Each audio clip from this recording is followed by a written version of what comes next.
For a brief moment in history, the moon was the center of the world. Every launch captivated millions. Every landing rewrote what humanity believed was possible. Astronauts walked across an alien landscape, collected rocks, raised flags, conducted experiments, and proved that human beings could travel to another world. It was one of civilization's greatest achievements. Then, almost as suddenly as it began, it ended. The final astronauts departed the lunar surface in December 1972. The ascent stage of their lunar module lifted away, docked with the command module waiting overhead, and together, they began the long journey home.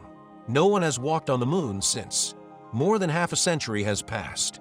Entire generations have lived their entire lives without witnessing another human footprint appear in the lunar dust, which raises an extraordinary question. If reaching the moon was one of humanity's greatest triumphs, why did NASA stop going? Why were spacecraft, scientific equipment, and even parts of rockets left behind on the lunar surface? Was there a hidden reason, a mysterious discovery? Or is the truth even more surprising? To answer that question, we first need to return to the extraordinary years of the Apollo program, when President John F. Kennedy announced the goal of landing a man on the moon before the end of the 1960s. The mission was never intended to create permanent settlements. It was a race, a technological demonstration, a geopolitical challenge played out during the Cold War. The objective was simple: reach the moon first, return safely, prove it could be done. Once that objective had been achieved, the political landscape began changing. Apollo 11 made history in 1969. Then came Apollo 12, Apollo 14, Apollo 15, Apollo 16, Apollo 17. Each mission expanded scientific knowledge. Astronauts stayed longer, drove lunar rovers, collected increasingly valuable geological samples. By the final missions, NASA had become remarkably efficient at operating on another world. Ironically, the agency was becoming better at lunar exploration, just as public interest was beginning to fade. The first moon landing had attracted hundreds of millions of viewers worldwide, but by the later Apollo missions, television audiences had declined dramatically. For many people, walking on the moon no longer felt impossible.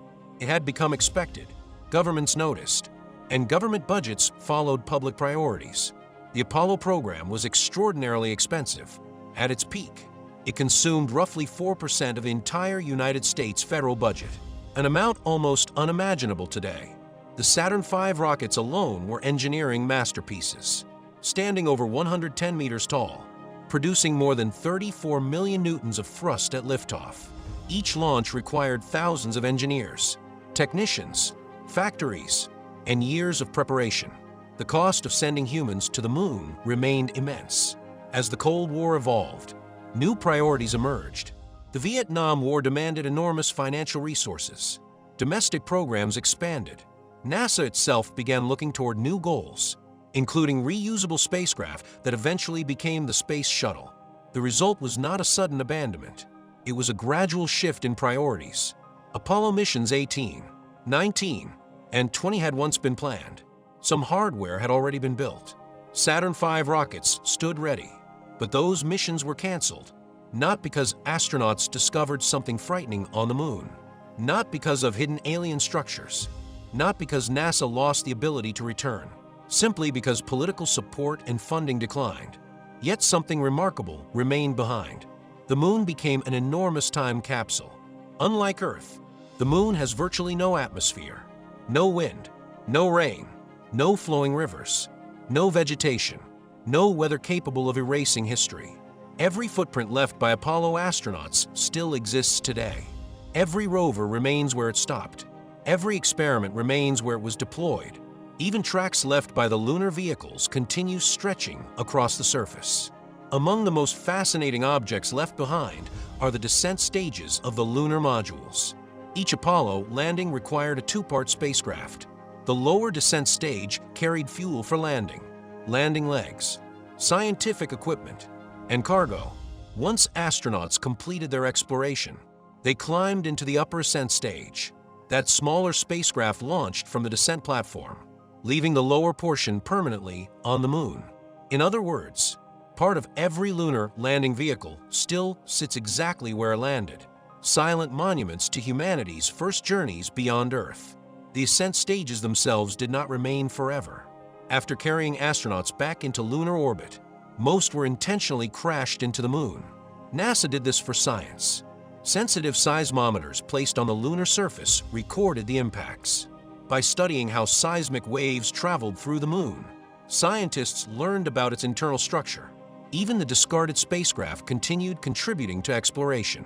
The moon also contains abandoned scientific instruments, laser retroreflectors, seismometers, heat flow experiments, solar wind collectors, and other equipment designed to continue gathering data long after astronauts departed.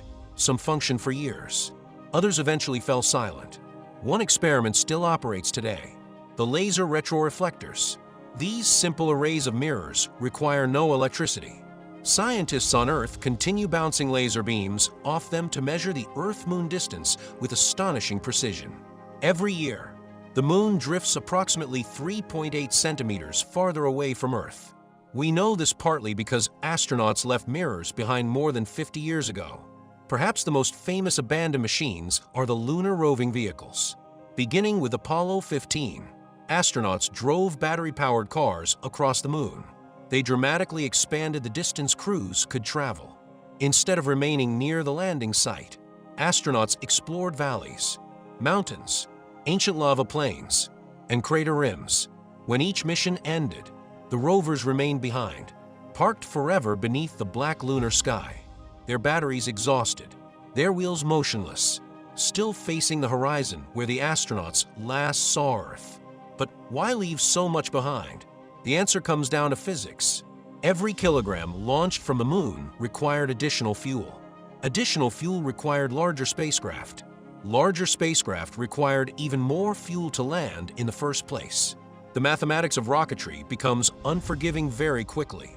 Engineers therefore removed only what truly mattered: the astronauts, the priceless lunar samples, scientific data. Everything else became unnecessary weight. Leaving equipment behind made returning home possible. In fact, astronauts even discarded tools, empty cameras, used equipment, and bags containing human waste. Anything that reduced mass improved the spacecraft's chances of safely reaching orbit. Today, more than 180 metric tons of human-made material rest on the lunar surface. Not because NASA forgot them, but because bringing them home served no practical purpose. Yet perhaps the greatest misconception is the belief that NASA simply lost interest in the moon. In reality, the agency never stopped studying it. Orbiters continued mapping the surface. Robotic missions expanded our understanding. International partners launched their own spacecraft.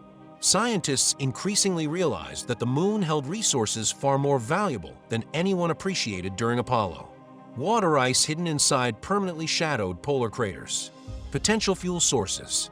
Scientific records preserving the early history of the solar system. The moon transformed from a finish line into the starting point. Today, NASA's Artemis program aims to return astronauts to the lunar surface for the first time since Apollo. But this time, the goal is fundamentally different. Apollo demonstrated that humans could reach the moon. Artemis seeks to learn whether humans can remain there.